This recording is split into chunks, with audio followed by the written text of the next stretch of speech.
Bir yilda kiyim-kechak uchun necha pul sarflaysiz? Ko'p sarfladim, men ko'p kiyim kiymayman. 500 ming, 600 ming. Yo'q, bir yilda ya. Yo'q, просто qizlar ko'p hadya berishadi. Endi qarang, shu 500 mingga Bonito Kids'dan qancha kiyim olsa bo'ladi? Navaram uchun olaman. Kiloli mahsulotlarimiz chiqadi. Undan olamiz, oradan olganimizdan. Endi qarang, bitta kuzga bundoq tepa-past dvoykalar necha puldan? 40 mingdan bor edi, u yog'iga 60 ming, 80 ming. 40 mingga hozir 4 ta non beryaptimi? Ha, shunaqa. Sifatlari yaxshimi? O'zim tikkanim uchun sifati zo'r. Kiyimlarni qayerdan topamiz deb ko'p yozishyapti. Qayerdan olsa bo'ladi Bonito Kids kiyimlarini? O'zi magazinimiz mana bor. Uzun marketga ham a'zo bo'lishdi.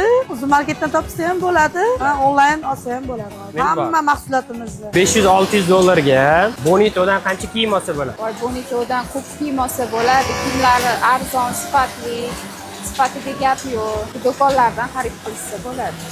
Marketdan ham onlayn xarid qilsa bo'ladi. 1 millioncha. Bir yilgami? Ha, Bir oyga yozgi bo'lsa qishki kerak. sezonda, yozgi sezon, qishki sezon.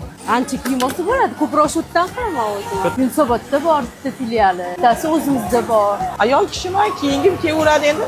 Cho'ntagimga qarab 500-600. Ancha kiyim olsa bo'ladi. Narxlar yaxshi hamyonbop. Masalan, o'zimiz ham navaralarga kiyim olamiz shu yerdan. Sifati ham yaxshi. Mana shu Bonito Kids'ga taklif qilaman. Magazinlarimiz hamyonbop.